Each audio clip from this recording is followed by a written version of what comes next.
My seventh talk in A Time to Think. The case for faith. What is faith and what is the evidence? First, it is important to refute the not only sad but bad misconception that Christian faith is blind. So what is faith? What is Christian faith? The biblical definition of faith is trust. And one can only trust someone if there is sufficient evidence to support this trust. In the original Greek biblical manuscripts, the word pistis was used for faith, and in the later translations from the Greek to Latin, the word fides. So what exactly do these words mean, and what is the evidence, and why is evidence so vital in the Christian faith? The text of this talk is on my blog. The link to my blog is on the description in the video below. Welcome to my YouTube channel Talk, and the seventh talk in the series, A Time to Think. I'm Testable Venter, a plastic reconstructive surgeon with a zeal for God and a zeal for truth and why it is rational to believe. So let's look at these words. Pistis means trust and trust alone in God and His promises. Pistis literally means in the original Greek trust, and in the early Greek it was a personification of good faith, of trust and reliability of a person. And trust, according to the Merriam-Webster dictionary, is the assured reliance on the character, ability, strength and truth of someone or something. In the Bible, of God, which is impossible obviously if there's no evidence for this trust. The word used in the Bible translation is the Latin word fides, which means belief, confidence, loyalty, word of honor, truth, authenticity. Thus, the biblical word faith, the words pistis and fides encompass all of the following. It is the trust of someone when there is sufficient evidence to support this trust. It is the reliability, the assured reliance on the character, on the ability, on the strength and truth of a person. It is the belief in, the confidence in, the loyalty and the word of honor and authenticity of a person in question, and in biblical terms, of God. The earliest Christians understood the words pistis or fides as a relationship of trust and faithfulness between God and human beings, which also shaped the relationships between fellow human beings. Christians are really unique in putting trust at the heart of their relationship with God and with Christ. Biblical faith is embodied in a person with absolute and perfect integrity and faithfulness. The definition of faith is, according to the Oxford Dictionary, a complete trust and confidence in someone or something. And we read in Hebrews 11, now faith is confidence in what we hope for and assurance about things we do not see. This is Hebrews 11 verse 1. Do not see does not imply blind faith here. That would be a gross misunderstanding of this passage and a misconception of what Christian faith is. Christian faith is based on evidence. The evidence in what we see, in inverted commas, as we believe the person of God, followed by actually seeing what He promised and what we believed He would do. And it would be further evidence in future to trust God. The rest of the chapter in Hebrews 11 gives a long list of people who believed God, who had faith in Him, believed what He promised, but did not see it yet in the initial stages, but then saw it fulfilled. Abel, Enoch, Noah, Abraham, Sarah, Jacob, Joseph, Moses. In verse 12, in the same chapter, the writer asks, how much more do I need to say? And then he carries on, Gideon, Samson, David, and more. This is the foundation of the Jewish religion and of Christianity. The evidence that God fulfills His promises. That we will always see through trusting Him what we do not see yet, but by trusting His character and His integrity, we will see His promises fulfilled. Many centuries ago, St. Augustine wrote, faith is to believe what you do not see yet, The reward for this faith is to see what you have believed. In other words, in what you believe based on the character of God, you will see fulfilled in this life and in the hereafter. According to the Oxford Learner's Dictionary, blind faith is an unreasonable trust in somebody or something's ability. The Oxford Dictionary's second meaning of faith is a strong belief in the doctrines of religion based on the spiritual conviction rather than on proof. This is neither fides nor pistis. It is everything but what Christian faith is about. Blind faith is baseless, without evidence, mere religious beliefs. For example, Muslimism, Buddhism, Hinduism, Mormonism. Christian faith is a relationship with a person, one that you can trust based and built on the experience as evidence. So what is the evidence for Christianity in general, for faith, for this trusting of God? Firstly, it's the biblical evidence. Christ gave evidence through his miracles that he was the Son of God, the Messiah, and his ultimate evidence was his resurrection. And then also historical evidence that we find right through the Bible as summed up in Hebrews 11, as I have discussed. And then secondly is personal evidence, radically changed lives, the experience of the reality of a personal love relationship with God, the delight of knowing him. To know and to love God versus being religious. Again, there's a talk on my blog about this, and the link to this talk is below this video.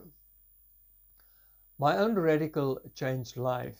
Again, there's a link to an interview that was done with me a couple of years ago. The link on the video below this. The radical change that took place in my heart was not from a rational decision, but in response to an overwhelming love that became rational. And so through the ages, there's been multitudes of witnesses of Christians who's been touched and changed by the gospel, touched and changed by God. And I will elaborate a little bit on atheist Lee Strobel and how God touched his life. But the great thing about Christianity is that these radical changes have their foundation in and supported by historical, archaeological, cosmological, philosophical, and moral evidence, and added to that the evidence of rational argumentation with the coherence of the Bible, of history, of life, and of the reality that we experience in this world. This is what confirmed my experience that I've had with God, that this all became rational.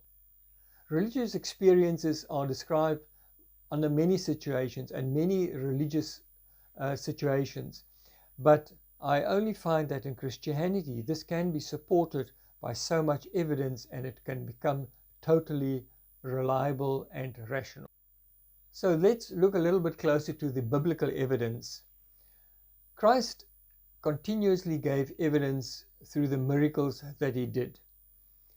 We read in Luke 7 that when the men came to Jesus, they said, "John the Baptist sent us to you to ask, are you the one who is to come, or should we expect someone else?"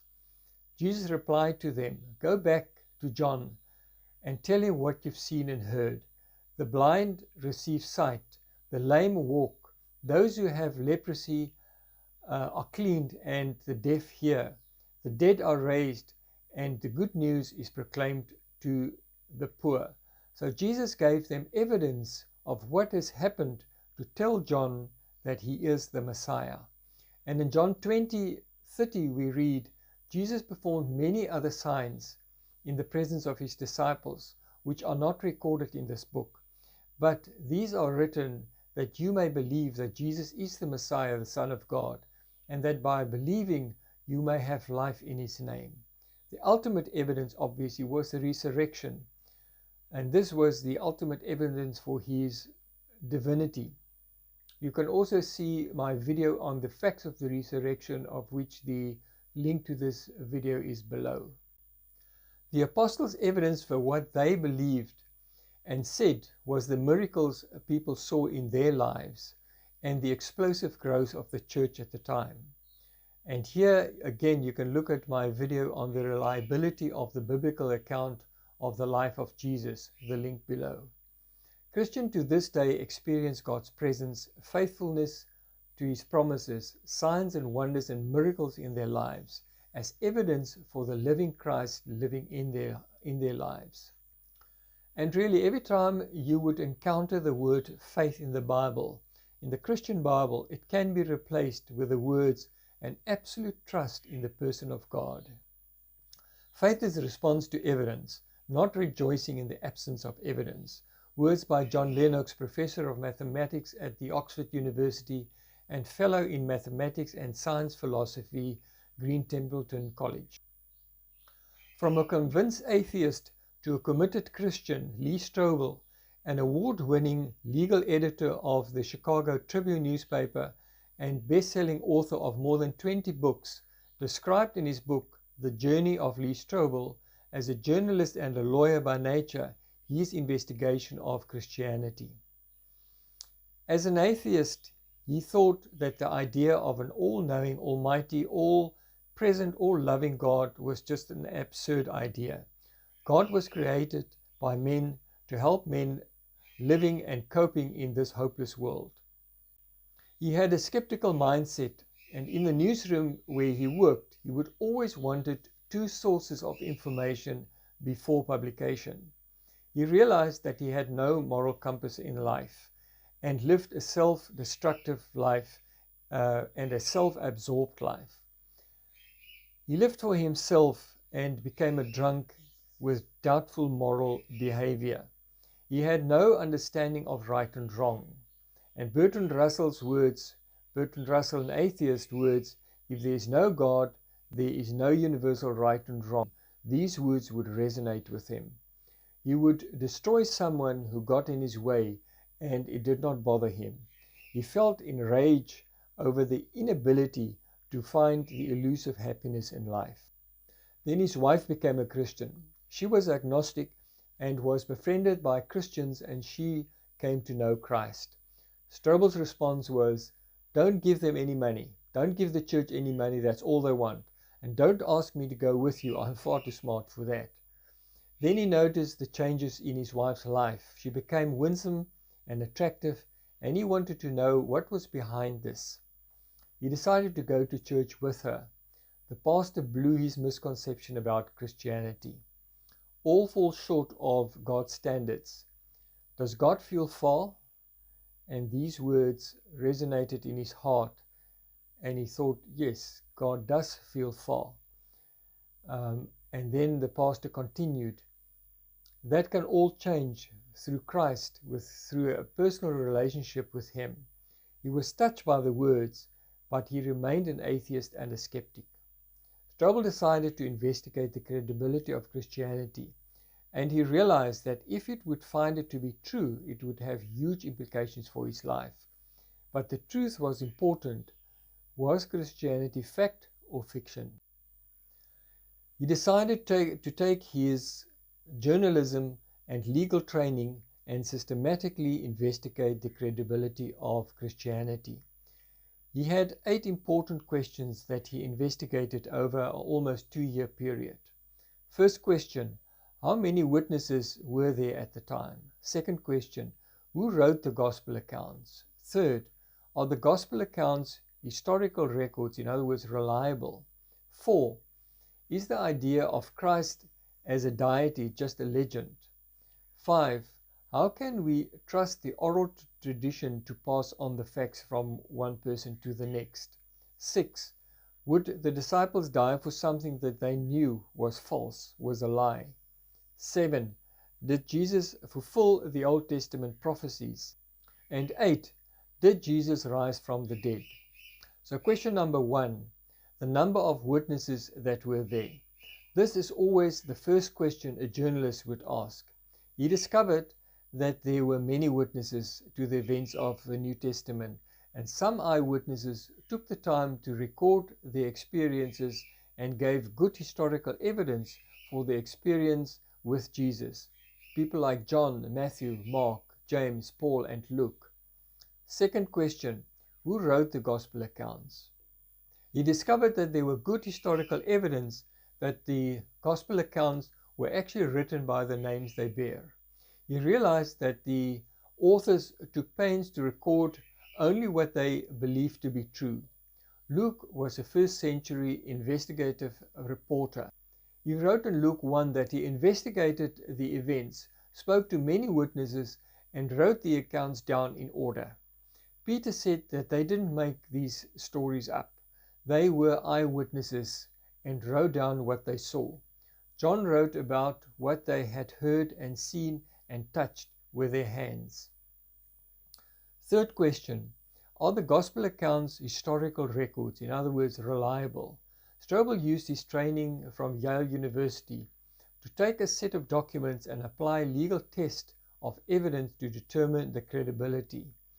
He wasn't ready to accept the writings as the inspired word of God, but had to admit that these were ancient, historical, reliable records. Fourth question was, is the idea of Christ as a deity a legend? He wondered if the oral transmissions of the New Testament was distorted by legend, wishful thinking. Were the Gospels written 60 or even 100 years later, and did they bear a resemblance to the original, to the real Jesus? He soon realized that they were very early reports of Jesus, and in these early reports he was presented as divine. Matthew, Mark, and Luke were written within 50 years of Jesus' life. Paul's letter within 16 to 20 years of Jesus' life. Paul and Peter presented early creeds which predate Paul's writings, and the creeds affirm Jesus in very exalted terms. Especially in 1 Corinthians 15 is a creed of the early church that affirms the core of Christianity. This creed dated by scholars as early as 2 to 5 years after Jesus' life. Elements of the creed include eyewitness testimonies. Therefore, the references to the deity of Jesus was not developed by legends many years later. A.N. Sherman White, a classical historian from Oxford, says that the development of legends take at least 2 generations to wipe out the solid core of historical truth and historical facts. Craig Bloomberg states that when you look at the creed and the early preaching in Acts, you see that within the first 2 years after Jesus' death, 1. Significant numbers of Jesus' followers formed a doctrine of atonement. Secondly, they were convinced Jesus had risen from the dead.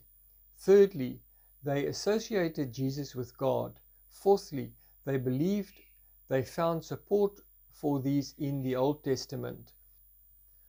A German historian in 1844 challenged any historian in history to find any case of legend growing up that quickly and wiping out solid core of historical truth.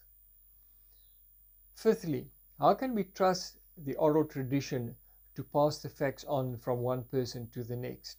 Strobel realized the significance of the facts that the followers of Jesus were going around telling people about Jesus in the same time frame in which Jesus lived.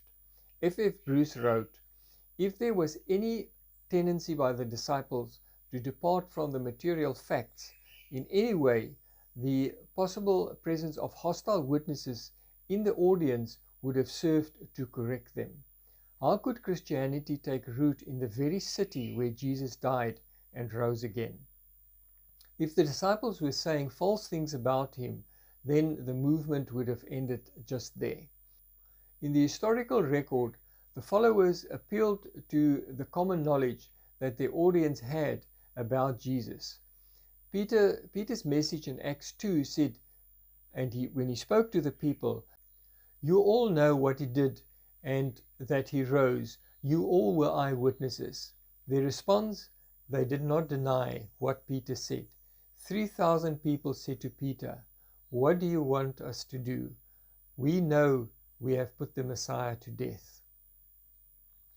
Then those 3,000 people believed on that day, and the Church of Christ was born in Jerusalem. Question number 6. Would the disciples die for something they knew were false? Disciples must really have believed, because they were willing to die in support of their belief that Jesus really was the Son of God who died on our behalf and proved it by rising from the dead. But that's not evidence, because people throughout the history have been willing to die for religious beliefs. But here's a big difference. People will die for religious beliefs when they sincerely believe it's true, but never if they know it is false, if they know it is a lie. The apostles didn't just believe the resurrection to be true, they actually knew it, they saw it. They knew the truth and were willing to die for it. Question number 7. Did Jesus fulfill the Old Testament prophecies? Now, 6 prophecies were written hundreds of years before in the Old Testament about Jesus. Louis Lapidus, a Jewish scholar, read Isaiah 53 and came to the conclusion that that was a picture of Jesus of Nazareth. He wondered if this was forgery, but then he saw the Jewish version of Isaiah 53 and that was exactly the same as the Christian version. He confirmed that Isaiah 53 was indeed about Jesus, and he became a Christian and the president of a network of 15 Messianic congregations. Could anyone have fulfilled prophecies? Was it easy? Peter Stoner of Westmont had 600 students trying to come up with the odds that any human could fulfill just 8 of the 8 prophecies, which was a very conservative census. The odds, 1 chance in 100 million billion.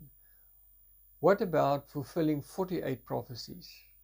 Luke 24 we write, Jesus said that all that was written in the prophets must be fulfilled, and was fulfilled at the end. And question number 8, and probably the most important one. Did Jesus rise from the dead? Strobel realized he was not the first one trained in law to take evidence for the resurrection and investigating it. Sir Lyon LeCoux, a most successful lawyer in history and a defense attorney who won 245 consecutive trials, was an atheist and took his monumental knowledge, skill and beliefs and investigated the resurrection for years, from legal tests of evidence.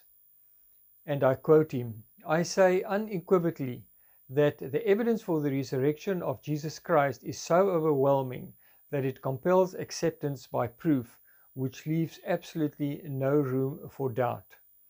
Jesus died by crucifixion, was stabbed in the heart, pronounced dead by experts, placed in a sealed and guarded tomb. On Easter Sunday morning, the body was gone. People proclaimed to their death that they saw Jesus alive." This is the end of his quote. Earliest writing says that 500 people saw him at once. Jewish leaders wanted him dead. The Roman government wanted him to stay dead. The disciples weren't going to take his body and then knowingly, willingly die for a lie. People just don't do that. Lee Strobel's investigation lasted 1 year and 9 months, and he wrote out on legal pad all the evidence he had gathered. He stated that against this huge avalanche of evidence, it took more faith to maintain his atheism. He couldn't. He was trained in journalism and law to respond to evidence and was convinced. He read John 1:12, "To all who believed in him, accepted him, he gave the right to become children of God." Based on evidence, his life was revolutionized. His 5-year-old daughter saw the changes in her daddy's life and said, "I want God to do for me what he's done in daddy's life."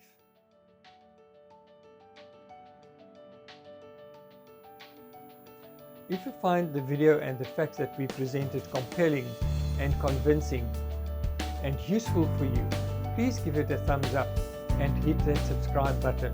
This will hugely help us to spread this message, the message of the reality of God, the message why it is rational to believe.